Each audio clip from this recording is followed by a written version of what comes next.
today we wanted to talk to you about data visualization, and user experience design. So as we know, in the Asia Pacific region, some of the biggest social media users in the world. But what that means is that there's a lot of data being collected about social media, our buying behavior, and our online habits.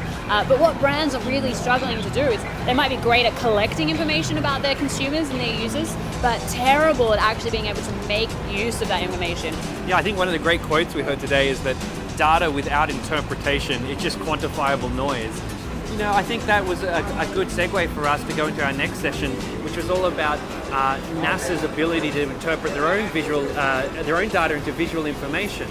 And we heard from their designers who really look at design as a tool, not just pretty pictures. And if we think about what NASA does, it's obviously a very high level of expertise.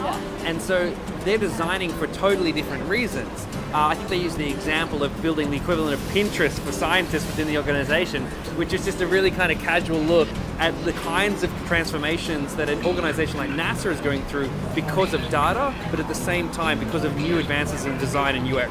And what the designers for NASA found is that they kind of made the assumption that, NASA scientists are all very intelligent, and if they just make the data available, scientists will make use of it. But that's actually not true. If they make the data hard to understand by not visualizing it and just putting it all in Excel tables, it wasn't being used, it wasn't being accessed and put to and used for future innovation.